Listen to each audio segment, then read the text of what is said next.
Bismillahirrahmanirrahim. Assalamualaikum warahmatullahi wabarakatuh. Assalamualaikum. Hehe, dijawab hei, buka audionya. Waalaikumsalam. Oke. Oke, Ibu akan ngepresentnya. Screen yang akan Ibu tampilkan. Bismillahirrahmanirrahim. Assalamualaikum warahmatullahi wabarakatuh. Ulangi lagi, mohon maaf ya. Kita lanjutkan pelajaran kemarin. Ibu ingatan lagi, masih ingat nggak apa itu termokimia?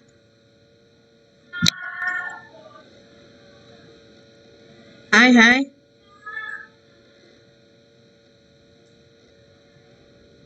Karena belum ngeh mungkin ya, Ibu terangkan lagi. Termokimia ini adalah ilmu yang mempelajari energi kalor yang menyertai suatu reaksi kimia. Jadi energi kalor yang menyertai suatu reaksi kimia. Dalam termokimia ini berarti muatannya ada energi kalor, kemudian ada reaksi kimia. Nah, biasanya pemanfaatan termokimia itu, contohnya di sini ada gambar instant cold pack. Nah, ini kan digunain untuk non-press yang luka atau misalkan cedera ringan kalau ketika main bola, atau misalkan cold pack itu kalau cedera main bola, misalkan cedera otot. Nah, biasanya pakai cold pack. Terus tadi disentuhin ke bagian cederanya. Nah, insya Allah nggak akan terlalu ngebagel istilahnya ya si ototnya tuh pakai cold pack ini. Nah, cold pack ini di dalamnya itu ada senyawa zat kimia yang bisa bereaksi, kemudian nanti itu akan menyerap energi dari lingkungannya sehingga lingkungannya menjadi suhunya turun, artinya dia akan menjadi mendingin si cold pack ini. Nah, prinsipnya ini berdasarkan perubahan kalor pada reaksi kimianya. Nah, pertama-tama dalam reaksi kimia itu atau termokimia ini, kajian yang pertama adalah adanya interaksi antara sistem dan lingkungan. Maksudnya seperti apa nih? Nah, sistem lingkungan itu, sistem ini apa kira-kira menurut kalian? Aurora. Sistem itu apa, Aurora?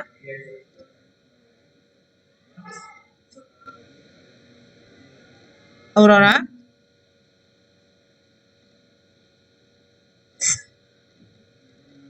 Di AKS kemarin kan ada pengertian sistem tuh ya. Sistem itu apa?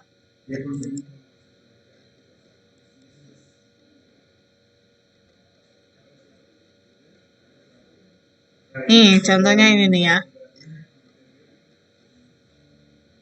Misalkan kita itu akan mereaksikan atau melarutkan NaOH, natrium hidroksida, ke dalam air di dalam tabung reaksi ini yang pertama nih, gambar ini.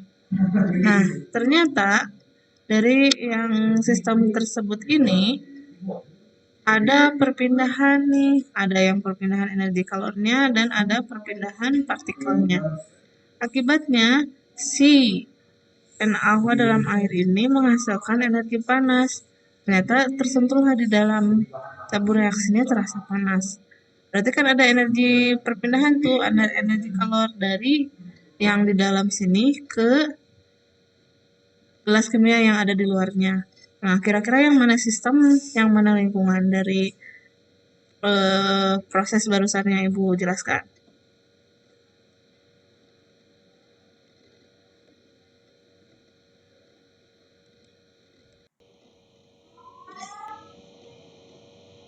Kamu reaksiin misalkan tadi NaOH dalam airnya itu disimpan di tabung reaksi. NaOH masukin tuh, ternyata hasilnya menghasilkan panas di sekeliling tabung reaksinya. Artinya ada perpindahan energi kalor tuh dari yang di dalam gelas kimianya, yaitu air dan NaOH, ke luar gelas kimia, di luar tabung reaksinya. Ya. Berarti yang di mana sistemnya yang mana nih? Yang di dalam tabung reaksinya atau yang di luar tabung reaksinya?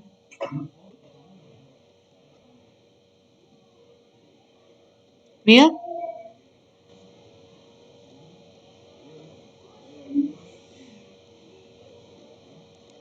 Hai, hai, hai. Aurora, Nabil, Ariela. Ariela dong. Ariela, coba dibuka audionya.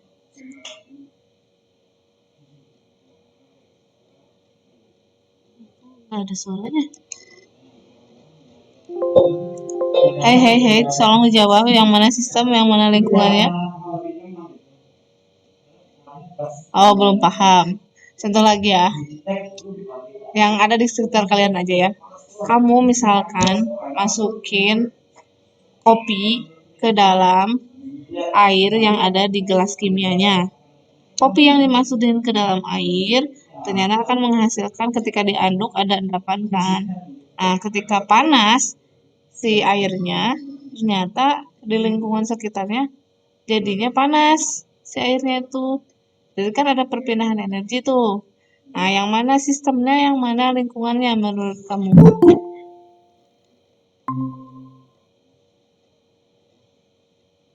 Terbayangkan nggak?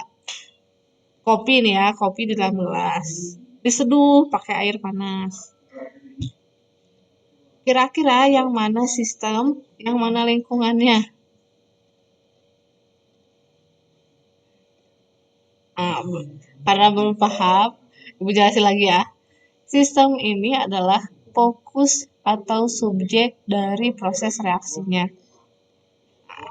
Kalau misalkan proses reaksi nih, subjek memang saya ya gurunya, objek yang proses reaksinya, jadi fokus objek yang akan kita lihatin. Nah, kalau lingkungan, daerah di sekitar sistem. Jadi kalau misalkan kopi diseduh oleh air panas di dalam gelas kimia, yang mana sistemnya? Kopi, Bu. Kopi sama airnya ya? Iya. Nah, kalau lingkungannya?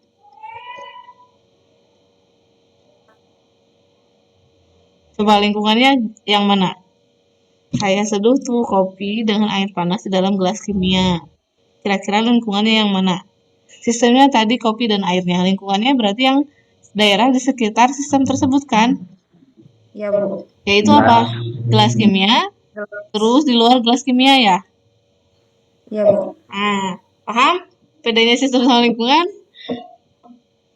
Paham, Bu. Nah, nanti gimana sih perpindahan energi kalor yang ada dalam termokimia ketika reaksi kimia ini? Nah, pertama kamu pelajari dulu sistem dan lingkungan. Setelah mengetahui sistem lingkungan, ada beberapa jenis sistem. Ada sistem terbuka, ada sistem tertutup, ada sistem terisolasi.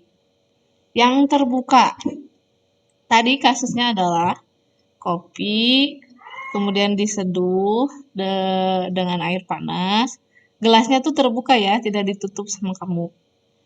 Kemudian kamu lihat di sekelilingnya ternyata ada gelembung gas yang keluar dari gelembung gas istilahnya ada uap ya. Ada uap dari si air panas tersebut keluar gelasnya. Kemudian di lingkungan sekitarnya kamu terasa panas di gelas kimianya. Benar nggak? Benar, Bu. Nah, kira-kira sistem tersebut sistem terbuka, tertutup, terisolasi? Terbuka. Nah, terbuka. Kalau dari kasus tersebut, kira-kira ciri-ciri yang terbuka itu ada perpindahan apa dong ciri-cirinya? Tadi ada gelembung gas ya, kemudian ada terasa panas. Pindahan apa? Energi ya, energi apa? Tadi energi panas tadi kan? Asalnya biasa aja sih kopi itu ketika diseduh oleh cai panas, ternyata di keliling gelas kimianya jadi gelas kimia di sekeliling gelasnya ada terasa panas. Otomatis terasa panas itu adanya perpindahan energi dari mana tuh? Energinya energi apa kira-kira? Energi panas atau energi kalor ya. Energi kalor ini pindah ke mana? Dari sistem ke lingkungannya. Kalau ada perpindahan energi kalor dari sistem ke lingkungan, Artinya kan si sistem tersebut ada istilahnya tidak tertutup atau terbuka. Kemudian tadi ada gelembung gas yang keluar dari gelas kimianya di sekitar pengamatannya. Berarti ada perpindahan gelembung gas juga kan keluar. Nah, kalau ada perpindahan gelembung gas keluar, artinya dia ada terjadi perpindahan partikel. Perpindahan partikel. Sehingga yang dimaksud dengan sistem terbuka ini cirinya dia ada perpindahan energi dari sistem ke lingkungannya atau dari lingkungan ke sistem ya. Kemudian ada perpindahan partikel dari sistem ke lingkungan atau lingkungan ke sistem. Benar gak? Itu ciri-ciri sistem terbuka? Atau yalah kalau nggak dari benar kan, Ibu jelasin lagi ya. Ciri-ciri sistem terbuka itu partikelnya ada perpindahan dari sistem ke lingkungannya atau lingkungan ke sistemnya. Partikel itu tadi kelihatan ya gelembung gas keluar dari si gelasnya. Tuh. Kemudian ada perpindahan energi kalor. Cirinya kamu terasa panas ke daerah sekitar atau di gelasnya. Panas berarti ada perpindahan dari sistem ke lingkungannya. Otomatis sistem tersebut ada perpindahan partikel dan perpindahan energi kalor, artinya dia sistemnya terbuka. Kalau digambarin di PPT yang Ibu presentkan, nah gambarnya itu jadi seperti ini.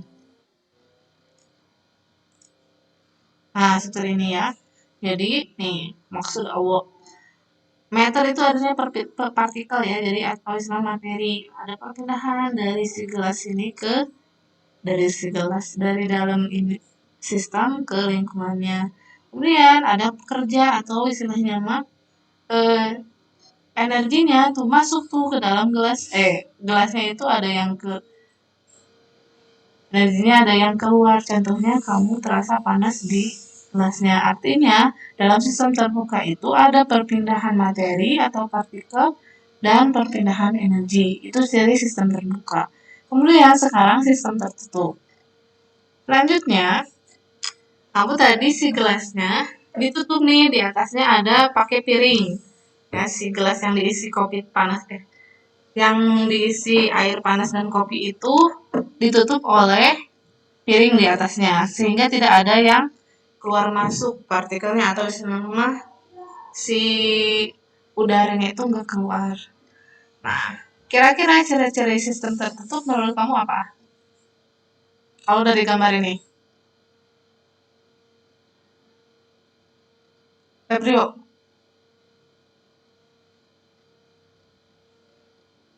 Halo Febrio.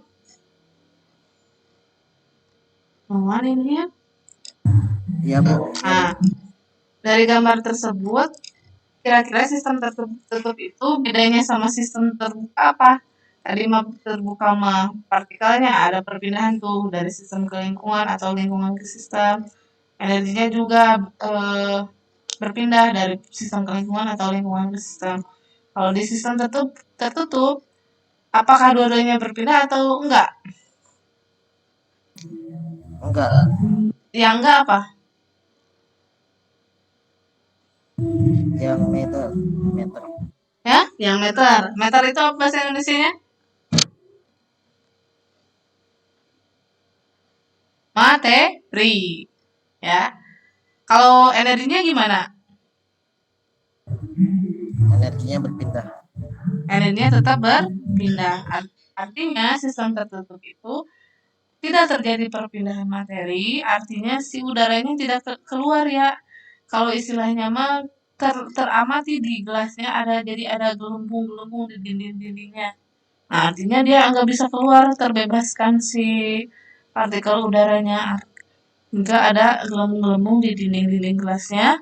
Kemudian ada energi panas yang berpindah. Efeknya apa nih di sistem gelas yang tertutup ini? Tetap aja nih kerasa panas sama kamu gitu. Jadi masih kerasa panas. Nah, maka artinya dia tetap jadi perpindahan energi sedangkan materinya tidak berpindah. Itu ya sistem tertutup. Sekarang kalau yang terisolasi. Nah, sekarang kan musim COVID-19 istilahnya, oh kalau positif kamu harus diisolasi. Nah, maksudnya itu kayak gimana? Kalau dari gambar ini, coba yang hadir sekarang itu eh, Ariela. Gambarnya kayak gini, artinya seperti apa maksudnya?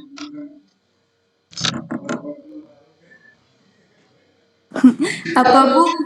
Gambarnya nih ada nih, maternya itu tidak ada yang keluar, energinya juga berbelok seperti ini. Maksudnya gimana nih? Contoh yang terisolasi ini, kalau di gambar ini adalah si gelasnya itu dimasukin lagi ke kotak, ya, atau istilahnya masih ke kopinya itu kamu masukin ke dalam termos, kemudian kamu tutup. Nah, ketika kamu pegang termosnya, apakah masih terasa panas? Ariela, termos.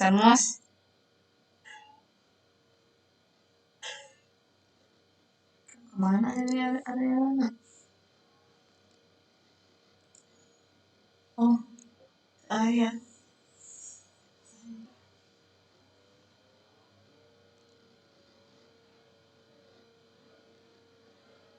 Febrio lagi deh. Ariela, sok jawab Ari. Ariela, terisolasi itu berarti energinya masih berada di dalam atau terasa sama kamu?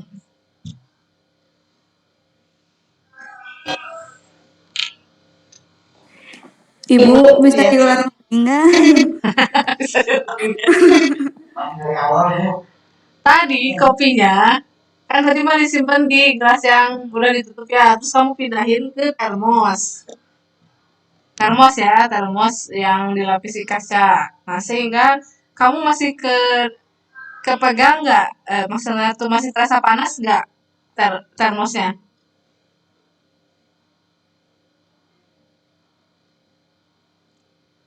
Kamu pernah nyobain masukin air panas ke dalam termos? Pernah Bu? Nah, termosnya terasa panas nggak setelah ditutup? Enggak. Enggak. Iya. Kemudian ada gelembung yang keluar dari termos nggak? Enggak Enggak. ada. Kalau dua-duanya nggak ada, berarti ada perpindahan energi kalor nggak menurut kamu? Atau panas tadi kamu rasakan nggak? Enggak kan? Berarti dia Iya. terisolir di dalam termosnya. Bener nggak Oh. energinya? Artinya energinya tidak berpindah. Kemudian kalau materinya atau gelembung gasnya berpindah juga nggak?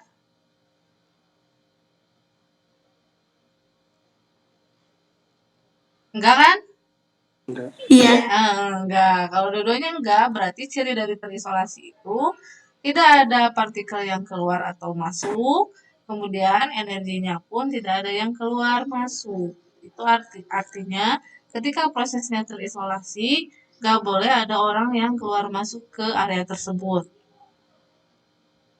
Kalau dia terisolir, artinya kayak misalkan kasus di Gaza kayak gitu pun terisolirnya kayak gitu, tidak bisa memasok ekspor makanan dan apapun ke dalam negeri tersebut, dan negeri tersebut pun tidak bisa mengekspor keluar. Nah, jadi itu namanya terisolir, materinya tidak masuk, energinya pun tidak masuk ke dalam daerah tersebut. Maka sistem ini ada tiga, ada sistem terbuka, tertutup, dan terisolasi. Perbedaannya dari jenis partikel atau energinya, dia berpindah atau enggak. Kalau sistem terbuka, otomatis si partikel sama si energinya dua-duanya akan berpindah, baik mau pindahnya dari sistem ke lingkungan atau lingkungannya ke sistem. Kalau sistemnya tertutup, yang berpindahnya hanya energinya saja, sedangkan si materinya atau partikelnya tetap di dalam lingkungan tersebut atau di dalam sistem tersebut ya. Kalau misalkan termos atau terisolasi, itu energi kalornya tidak bisa keluar, si materinya pun tidak bisa keluar atau tetap terhimpun dalam sistemnya. Itu perbedaan dari ketiga sistem terbuka, tertutup, dan terisolasi. Nah, biasanya yang untuk perhitungan jumlah kalori dalam proses termokimia itu menggunakan sistem terisolasi karena biar energinya tidak keluar. Sekarang kita akan menghitungnya kan energi kalori ya. Maka si energi kalori nggak boleh berpindah.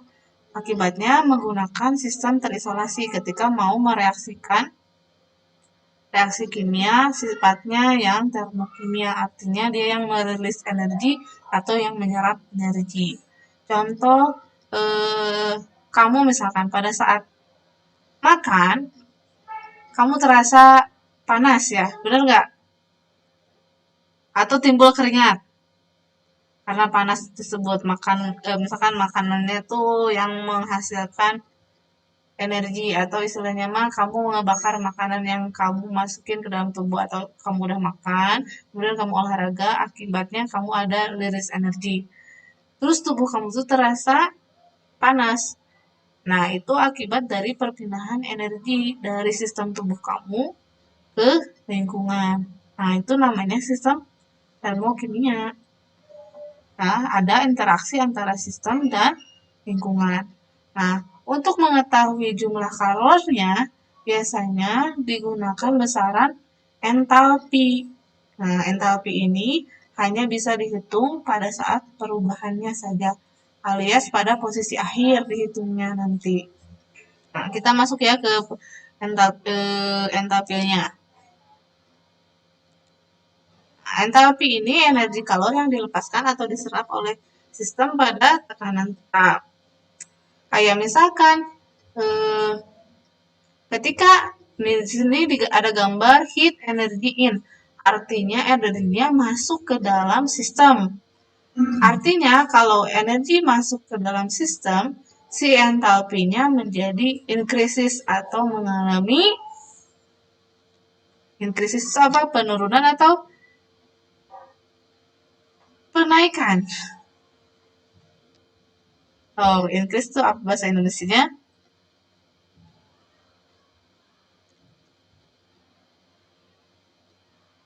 Menurun, gitu ya. Kalau ketika energinya keluar atau energi panasnya keluar, entalpinya mengalami decrease. Decrease itu naik ya. Decrease turun, increase naik, decrease turun. Nah, sekarang kita cek besaran entalpinya. Besaran entalpi masing-masing, kan kalau dalam reaksi kimia itu ada reaktan dan produk. Masih ingat reaktan dan produk? Reaktan itu apa?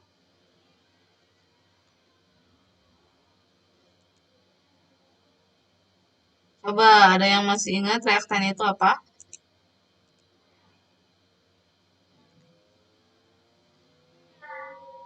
Adit? Kalau dalam reaksi kimia kan ada reaktan dan ada produk. Reaktan itu artinya apa? Atau contohnya misalkan gini deh. Ada kemarin kan kita belajar hidrokarbon. Nah, hidrokarbonnya misalkan gas metana tuh. Gas metana terbakar atau bereaksi dengan oksigen. Dia menghasilkan karbon dioksida dan air. Yang zat yang termasuk reaktan yang mana tuh? Amonia dan oksigen kah? Ataukah karbon dioksida dan air?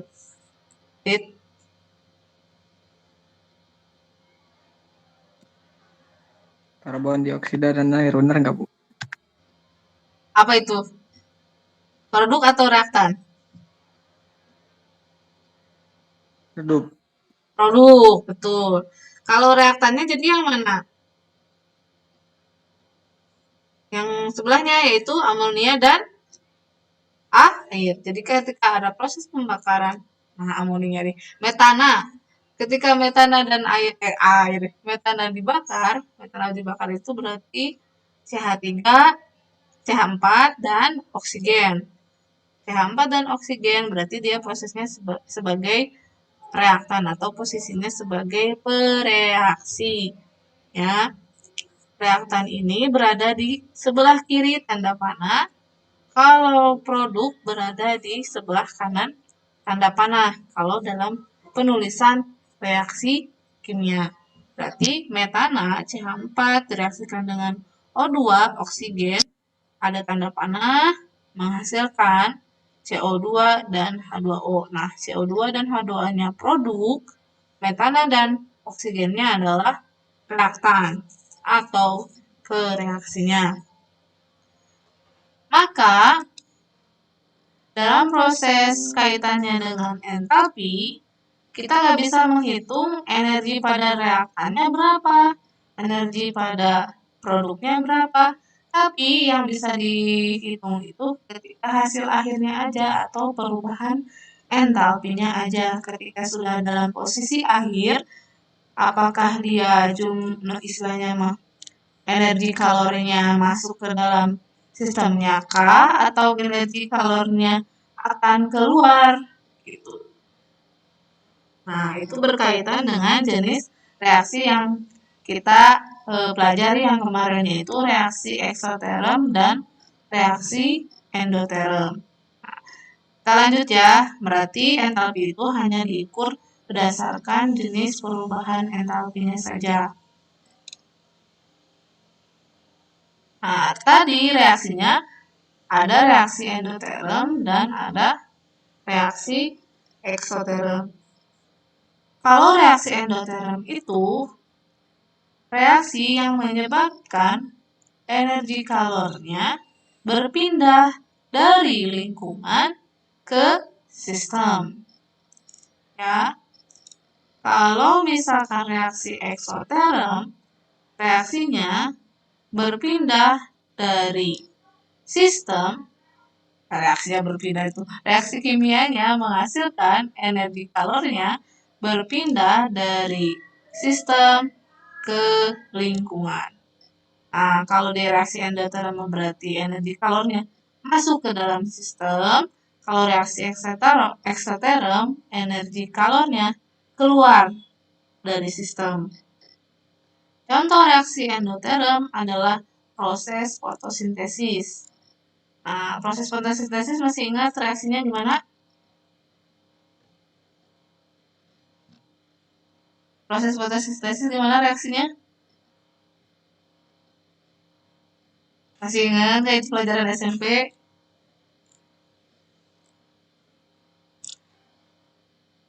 CO2 atau karbon dioksida dan air, kemudian energi mataharinya atau energi kalor dari mataharinya diserap, maka akan menghasilkan glukosa atau zat makanan dan oksigen. Ya, artinya berarti reaksi proses fotosintesis ini tadi kan ada energi matahari tuh. Energi matahari itu fungsinya buat menyerap energi kalornya nih ke dalam reaksi kimia, reaksi tersebut. Maka akan menghasilkan zat makanan dalam bentuk glukosa dan oksigen. Nah, itu contoh dari reaksi endoterm. Artinya si energi kalor dalam reaksi tersebut berpindah dari lingkungan ke sistem. Kalau si reaksi eksoterm, energi kalornya berpindah dari sistem ke lingkungan. Contohnya di sini Ibu sebutkan reaksi pembakaran metanol, reaksi pembakaran bensin yang tadi, atau reaksi pembakaran metana tadi, maka dia termasuk ke dalam reaksi eksoterm. Nah, kaitannya perubahan entalpinya gimana nih? Kalau perubahan entalpi dari reaksi endoterm adalah bernilai positif. Artinya apa bernilai positif perubahan entalpinya? Berarti karena heat energinya masuk ke dalam si sistem, maka si perubahan entalpinya menjadi positif atau si hak produknya menjadi lebih besar. Hak produk. Hak reaktannya jadi lebih besar daripada hak produknya karena si energinya terserap ke dalam sistemnya. Kalau si eksoterm, perubahan entalpinya delta H-nya bernilai negatif karena apa? Dia energi yang berada di sistemnya malah keluar gitu. Malah keluar ke lingkungan. Akibatnya dalam sistem ini si energi kalornya kan berkurang tuh, otomatis delta H-nya jadi negatif. Nah, itu jadi ya kaitannya reaksi endoterm dengan perubahan entalpi, bahwa perubahan entalpinya bernilai positif atau jadi tinggi. Kemudian kalau reaksi eksoterm perubahan entalpinya menjadi negatif atau menurun. Ya, itu proses perubahan entalpi atau jumlah kalor yang dihasilkan. Sehingga kalau kita ambil kesimpulan, ketika reaksi eksoterm atau terjadi perpindahan kalornya dari sistem ke lingkungan, delta H reaksinya menjadi lebih kecil dari pereaksinya. Otomatis kalau kamu gambarin ke dalam diagram tingkat energi, posisi reaktan berada di atas dan produknya berada di bawah. Sehingga tanda panahnya di sini akan menjadi ke bawah, alias delta H-nya menjadi menurun atau negatif, kurang dari 0.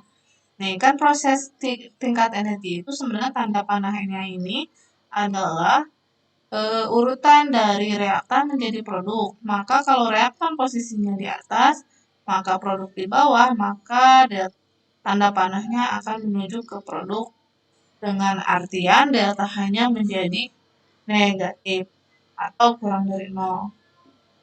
Nah, selanjutnya akibatnya dari misalkan delta H ini yang negatif, otomatis kan si energi kalornya berpindah ya dari sistem ke lingkungan, maka suhu lingkungannya akan naik. Otomatis kalau kita reaksinya proses pembakaran maka terasa panas di lingkungannya. Nah, akibatnya berarti suhu lingkungannya jadi naik. Nah, kalau digambarin di sini T2-nya jadi lebih dari T1, berarti suhu akhirnya akan menjadi lebih tinggi daripada suhu awalnya pada lingkungannya. Jadi yang diukur dalam suhu ketika kita mengukur suhu tubuh, kemudian suhu ruangan, itu yang dipakai adalah suhu lingkungannya, bukan sistemnya. Suhu tubuh pun yang diukur adalah suhu lingkungan kita. Panas tubuh yang dihasilkan dari demamnya di lingkungannya menghasilkan naik nggak atau turun gitu. Berarti kalau misalkan posisi demam terjadi proses reaksi eksoterm di dalam tubuh kita. Berarti si antibodinya lagi berperang tuh dengan virus ataupun bakteri ataupun hal yang berkaitan dengan sistem imun kita, maka dia akan menghasilkan demam atau panas tubuh pada lingkungannya. Atau kita cek di suhu tubuh kita akan menjadi naik suhunya.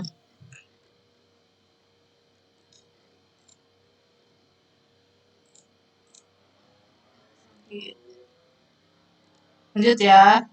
Nah, sedangkan pada saat reaksi endoterm atau reaksi yang terjadi akibat dari perpindahan kalor.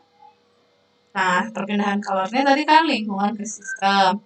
Akibatnya delta H hasil reaksinya menjadi lebih tinggi daripada delta H pereaksinya. Sehingga delta H-nya pun menjadi positif. Kalau kita gambarkan ke dalam diagram tingkat energi, si posisi reaktan ada di bawah, sedangkan produk ada di atas. Contohnya tadi kan reaksi fotosintesis ya, reaksi endoterm itu berarti CO2 dan H2O posisinya di bawah sini sebagai reaktan, sedangkan glukosa dan oksigennya atau C6H12O6-nya ada di produk di sebelah atas dan oksigennya di atas. Nah, karena tanda panah ini menyatakan urutan reaktan menuju produk, maka karena reaktannya di bawah, produknya di atas, tanda panahnya menuju ke atas. Artinya delta H-nya positif dan menjadi naik. Itu ya. Nah, kalau kita ukur suhu lingkungannya, suhu lingkungannya berarti Karena si energi kalornya masuk ke dalam sistem, suhu lingkungannya berarti menjadi menurun. Berarti T2-nya kurang dari T1. Contoh lain dari reaksi endoterm adalah pelarutan urea dalam air. Nah, kalau kamu coba lakukan pelarutan urea dalam air, nanti akan terasa kalau kamu masukin ke dalam sistem tertutup, nanti tuh akan terasa dingin di gelasnya yang ditutup tersebut ya. Kalau di yang terisolasi mah mau ke deteknya. Nah, kalau yang di gelas tertutup, maka si pelarutan urea ini akan terasa dingin di gelasnya. Otomatis artinya si suhu lingkungannya itu menjadi menurun. Nah, itu perbedaan reaksi eksoterm dan reaksi endoterm dari segi definisinya dan perubahan entalpinya. Kemarin kalian sudah banyak nanti mengerjakan LKS-nya. Alhamdulillah kalian mengisi dengan baik. Tapi nilainya belum dibukasikan ya. Mungkin yang paling banyak melakukan kesalahan itu di bagian penggambaran tingkat energi ini nih. Ya. Pabaliut antara reaksi eksoterm dan reaksi endoterm. Nah, kalau gambarnya reaktan posisinya di atas, maka dia sebagai termokimia eksoterm. Kalau reaktannya di bawah, endoterm. Ada yang ditanyakan dulu? Sampai sini? Sekarang mengerti ya, jadi proses termokimia itu ada dua jenis reaksinya yang menyertai. Jadi kalau reaksi kimia yang akan menghasilkan energi kalor atau yang menerima energi kalor, hanya ada dua, yaitu reaksi eksoterm dan reaksi endoterm. Nanti kita pecah lagi nih macam-macam reaksi eksoterm dan reaksi endoterm itu dalam bentuk reaksi apa aja. Maka kita lanjutkan. Kalau nggak ada yang bertanya, tidak ada. Nah, kalau tidak ada, Ibu lanjutkan.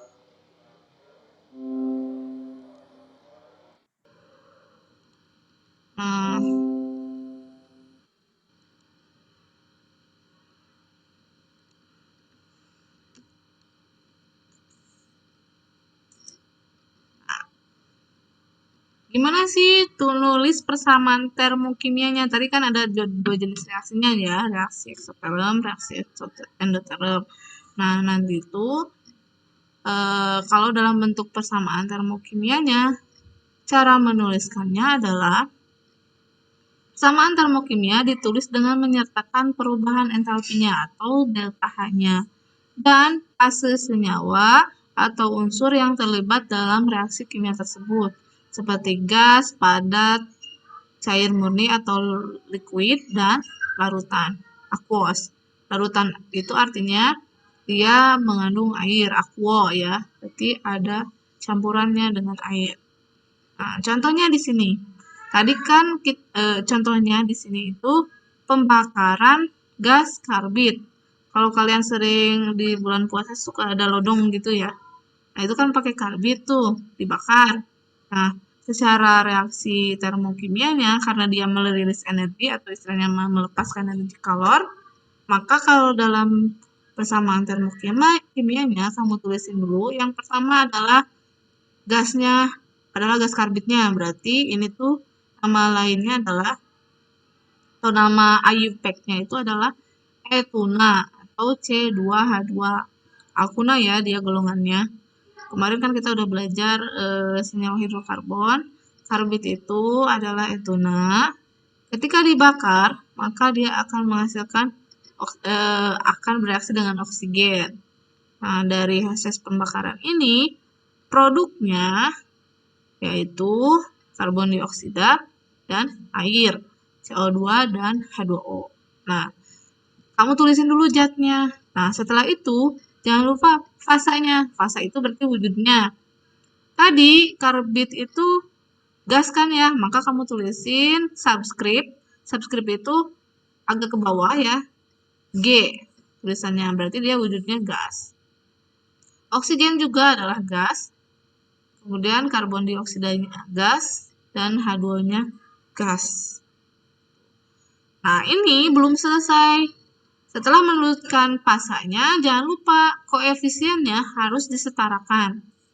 Kayak misalkan di sini C-nya, atom C itu di posisi reaktan, C-nya ada 2. Di produk, C-nya pun harus ada 2. Maka di sini di depannya ada koefisien 2, berarti dikalikan 2. Berarti sehingga sudah setara. C di sebelah kiri ada 2, C yang di sebelah kanan juga ada 2. Nah, selanjutnya ada hidrogen. Nah, hidrogennya di posisi reaktan ada 2. Di produk, di sini udah ada 2, berarti dia udah setara, nggak usah dikali-kalikan lagi. Nah, selanjutnya oksigennya. Nah, di sini di oksigen, sebenarnya kan tadi Ibu tuliskan belum ada koefisiennya. Nah, di sini ada koefisien 2,5, artinya dia 5/2 ya. 5/2 itu dari mana? Nah, dari produk ini nih, posisi oksigen di produk, tadi kan udah dikaliin 2, 2 dikali 2, 4. Nah, posisi 2 itu tidak hanya untuk karbon ya, tapi untuk oksigen. 2 dikali 2, 4. Kemudian ditambahkan oksigen yang ada di air. Berarti 4 ditambah 1 di sini 5 jadinya. Berarti di posisi produk itu oksigen ada 5, sedangkan di O2 di reaktan ini baru ada 2 sebelum dikalikan koefisien ini. Di produknya ada 5, di reaktannya baru 2, maka kamu harus setarakan perkalian berapa dari 2 ini menghasilkan 5. Maka di sini itu dikalikan aja 5/2. 5/2 kali 2, 5 kan? Makanya hasilnya berarti di sini tuh 5/2 O2. 5/2 O2 ini artinya dia bukan 5,5 molekul O2, bukan dari si O2-nya dibikin pecahan, bukan ya. Tapi jumlah molnya adalah 5,5 ketika ingin bereaksi dengan 1 mol karbit. Itu. Jadi kalau satu koefisien C2H2, artinya kita bisa menyimpulkan 1 mol C2H2 harus bereaksi dengan 5/2 mol oksigen. Maka dia akan menghasilkan 2 mol karbon dioksida dan 1 mol H2O.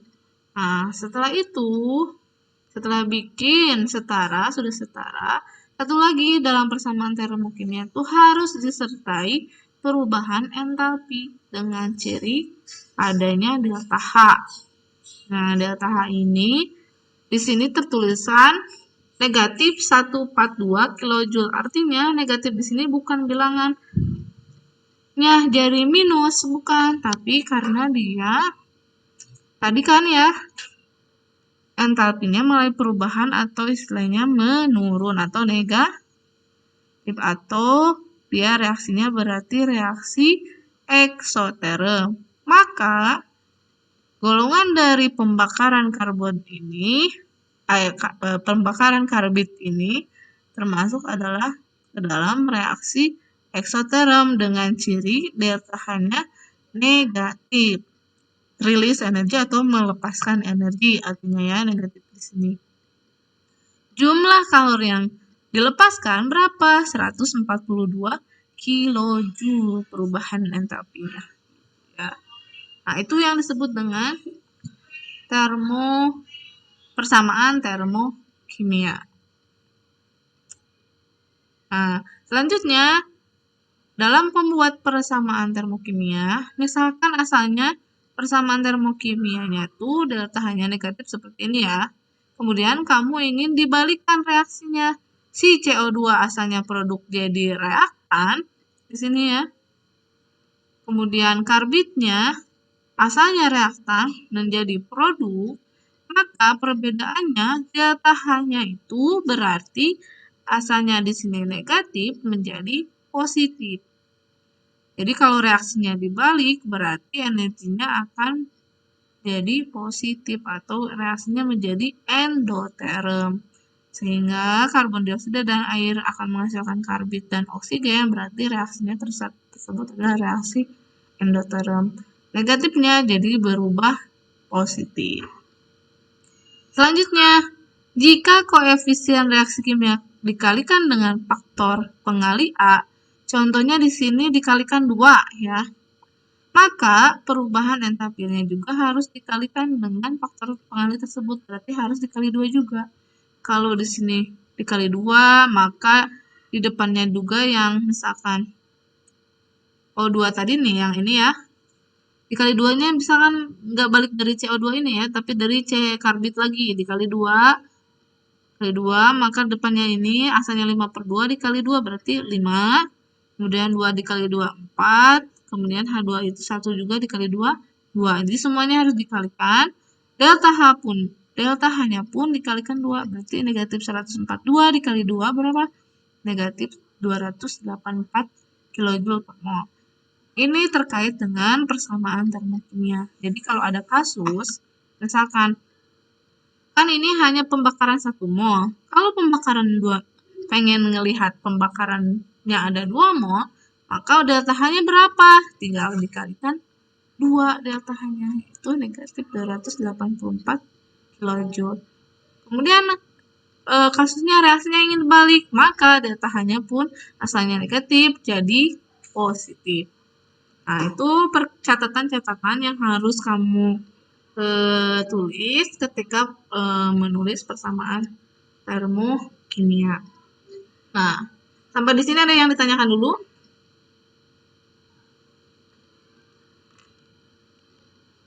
Sampai di sini ada yang ditanyakan dulu?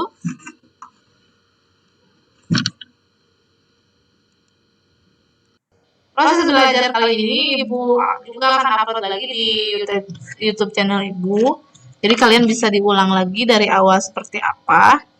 Dan hasil dari persamaan termokimia ini kalian coba kerjakan LKS atau modul yang Ibu sudah upload di Google Classroom-nya. Sini ya, Ibu sudah upload di Google Classroom ini.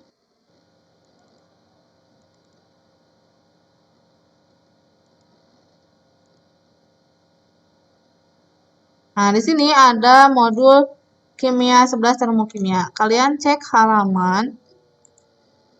Nah, kalian kerjakan latihan halaman 5 sampai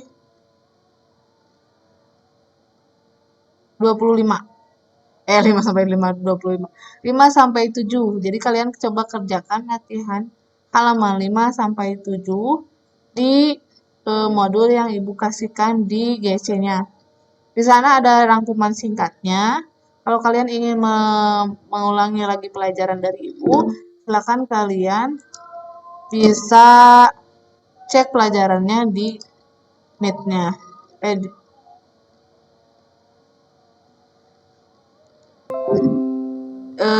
Jadi kalian bisa cek di YouTube channel Ibu nanti kalau kamu mau mengulang pelajaran hari ini.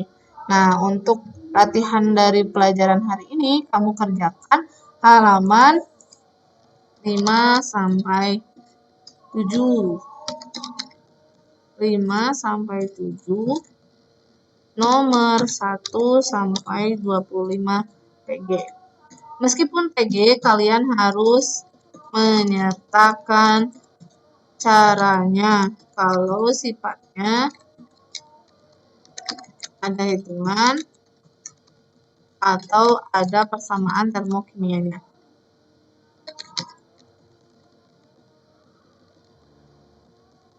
Ada yang ditanyakan?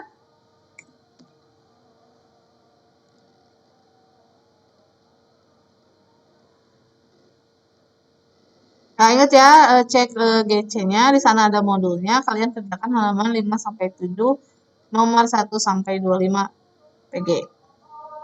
Kalau tidak ada yang ditanyakan, Ibu cukupkan sekian.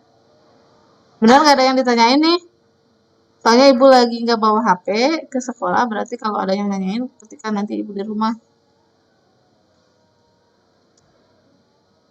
Cek, Febrio. Hah? Apa? Batasnya kapan? Apa? Batasnya kapan? Batasnya kapan? Sampai minggu depan. Berarti kalau minggu depan belum selesai, berarti kalian mau ke sini tanggal 13 kan?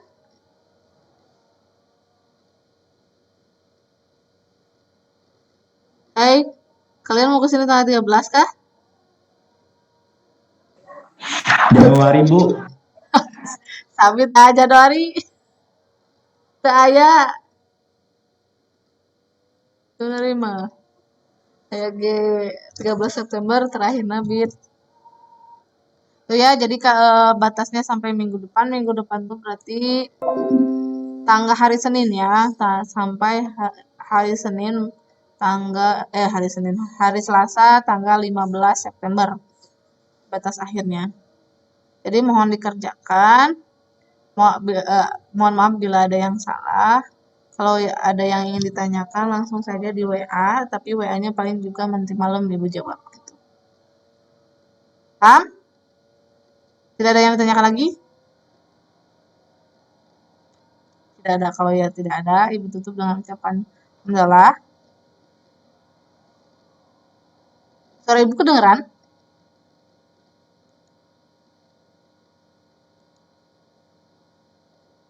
Suara Ibu kedengeran? Kedengeran, Bu. Nah, silakan tutup dengan ucapan hamdalah dan doa akhir majelis. Assalamualaikum warahmatullahi wabarakatuh. Subhanakallahumma wa bihamdika asyhadu an la ilaha illa anta astaghfiruka wa atubu ilaik.